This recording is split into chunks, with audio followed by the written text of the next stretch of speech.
Allô? Alors, mon frère. Oui, bonjour cher ami, comment allez-vous? Bonjour, mon frère. Comment tu vas? Oui, très bien. Ok. Donc, on va vous laisser 10 minutes. Oui, oui. Et donc, vous avez votre temps. Ok, merci. Mhm, Merci de m'avoir donné la parole. mhm. J'ai dit bonsoir à tout le monde, à tous les intervenants, à tous ceux qui sont sur le panel. Je vais aller rapidement. Euh, je vais accompagner, comme ils ont déjà tout dit, et je leur dis encore merci pour leur constance, pour leur pertinence et pour leur vision pour la Côte d'Ivoire. Et tout ce qu'ils viennent de dire, vraiment, quand on se réfère à un passé récent, de tout ce qui s'est passé avec la prise de nos 49 soldats, il y a de quoi se révolter. Mais mieux, je vais attirer l'attention de nos frères sur un fait. Si vous avez votre propre compatriote qui encourage un coup d'État, je vais parler de Tikenja Fakoli, qui a fait une interview il n'y a même pas encore 3 jours sur RFI.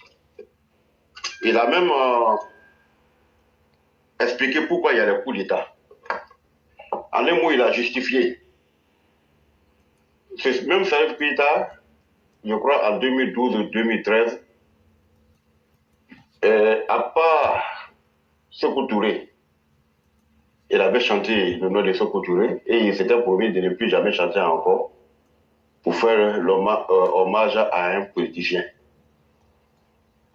dans toute sa carrière musicale. Mais comme il a été un témoin oculaire de la persécution et tout ce que le président Ouattara a été victime, et il est venu faire un hommage à une cérémonie à Bassam, je crois que c'était même une surprise qui avait été concoctée par, je crois, Sitaou Okia avec Ténébrahima. Ce n'est pas la faute à Salif Keïta, mais les promoteurs. Et je crois que Noël Doubré, qui est actuellement le DG du Palais de la Culture, il doit faire très attention pour les actes qu'il est en train de poser. Les militaires ont été séquestrés. Quand même bien ouais que nous avons perdu quelques soldats pour la défense de cette même cause malienne, Salif Keïta a fait fi de tout cela. Et c'est pas parce qu'aujourd'hui, il a chuté dans ses fesses par ces terroristes voyous qui sont au monde, quelque part sur le monde, je ne sais pas où, qui va venir faire un concert. Qu'il aille faire concert dans des pays dits des révolutionnaires, qu'il aille là-bas. Sur ce point-là, c'est ce que je voulais dire sur le cas de Salif Keïta. Et de dire à Tikenja que c'est vraiment malheureux.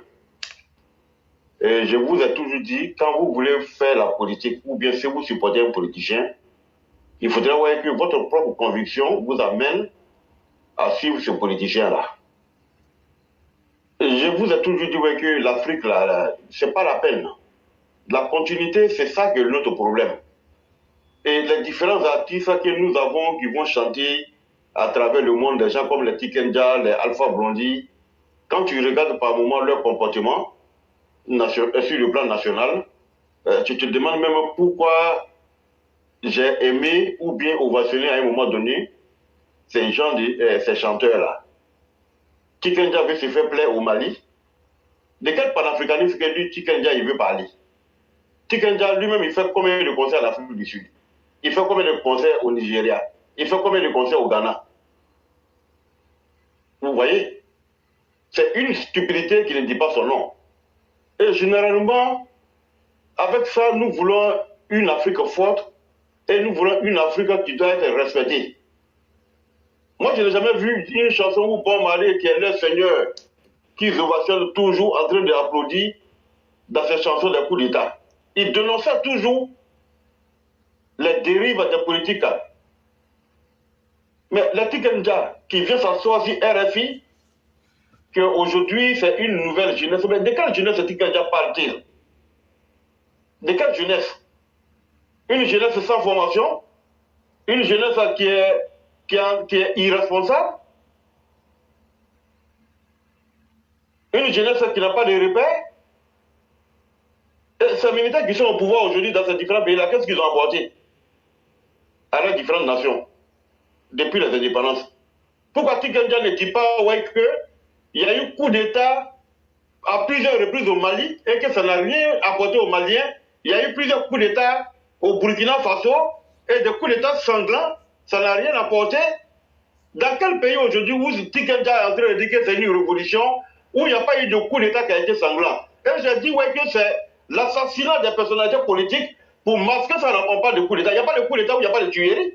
Et Tikenja lui supporte le sang des personnes innocentes qui seront versées. Pourquoi Tikenja ne dit pas que les militaires là, au lieu de venir chasser les personnes qui ont été élues démocratiquement, de les accompagner dans leur politique jusqu'à ce que le peuple choisisse un autre politicien? Pourquoi Tikenja ne le fait pas? Bon, bref.